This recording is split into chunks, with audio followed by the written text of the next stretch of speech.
Hi guys, today we're going to make lemon meringue profiteroles. Now, due to requests by everybody else, I've decided to do another one of these.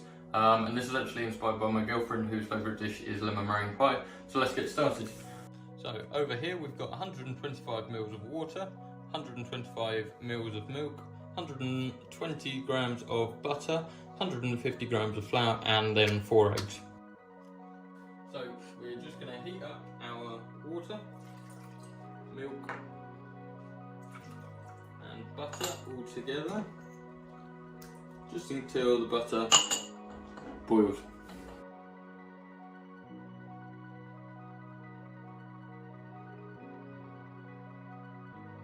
So now that we've got the butter, water and milk boiled, I'm now going to add in the flour and then we're going to cook it out.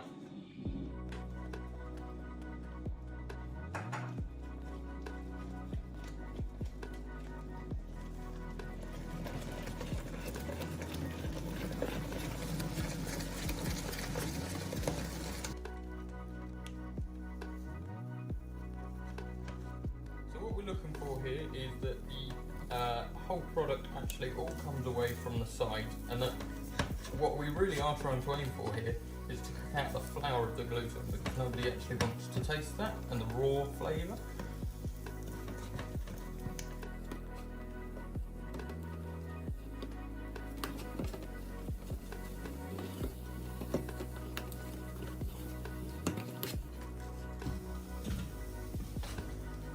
Now that we've cooked out the flour, we're ready to add in our eggs once this is cooled just a little bit.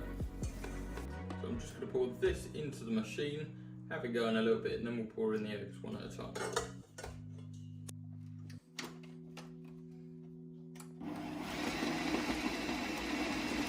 So now I'm just going to add in the eggs one at a time.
Trick I learned when making choux pastry is that when you can hold it between your fingers together and it forms that little bridge there, that's when you know it's ready to go into the fridge and then ready to bake afterwards. So then we're just going to put this in the fridge and cover it with cling film, and then that will prevent a skin from forming on the top while also cooling it down as well.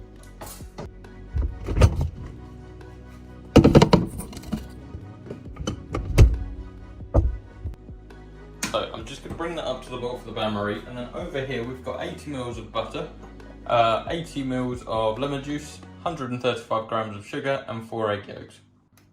So we're just going to add the egg yolks and the sugar.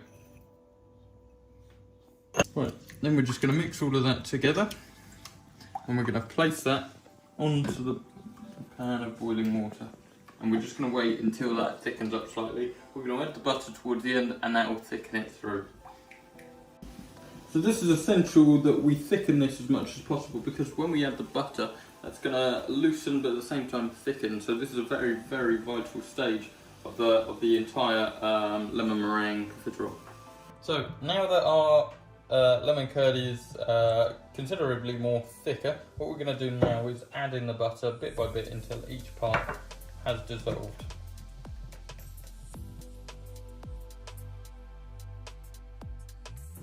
Okay, so when the butter is all incorporated, what we're going to do is we're actually going to pass it through the sieve. Just make sure that we've got all of those little lumps out that we can, and just make it as smooth as possible.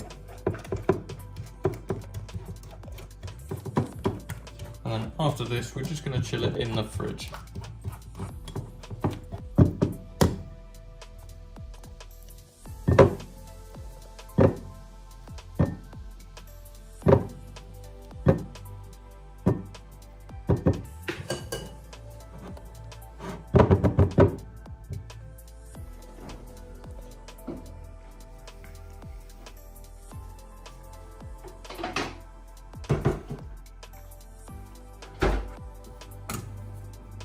So we're just going to preheat our oven to 180 degrees, and then we're going to fill the piping bag with the choux pastry mix. Then we're going to pipe them out and weigh them in.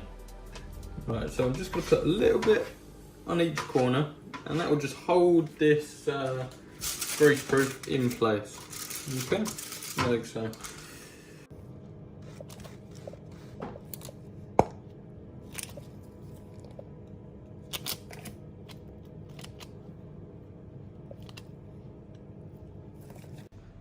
Right, so now what we're going to do now that they're actually piped is we're just going to get a little bit of water on our finger and just dab away the spikes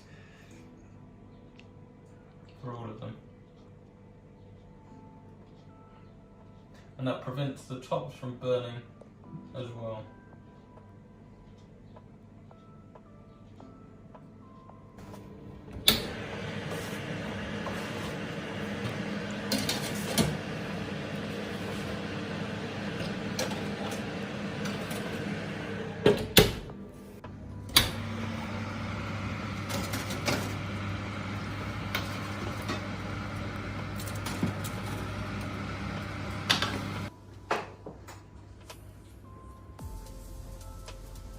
So I'm just going to turn that up to bring the water inside there to the boil again. And over here we've got 250 grams of sugar and then 3 egg whites for our Swiss meringue. So I'm then going to pour both of these into the bowl on the bain-marie. And then we're just going to mix them together. So the reason I'm doing it in this bowl is because I want to start whisking it up as quickly as I can in the machine, and the best way to do that is if I just do it in the machine that it's actually going to be going in. So the tip to finding out when it's ready to take off is when you can run it between your fingers and the sugar is dissolved between them, and that feels completely smooth. So we're just going to run it into the machine now.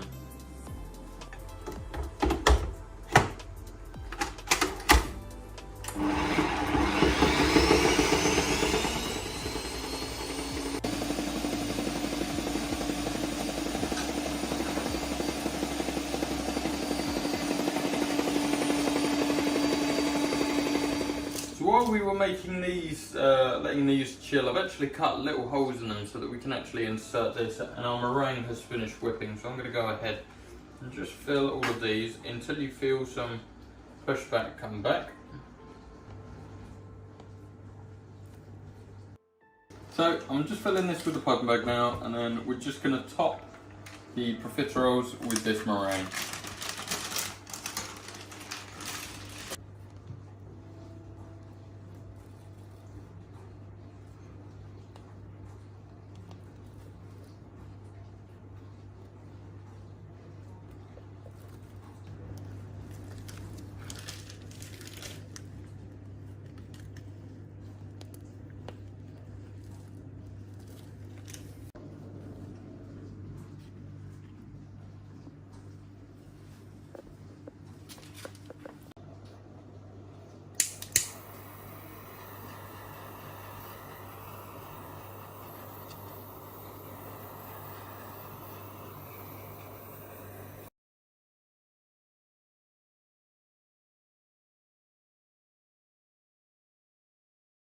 Just go hee hee hee.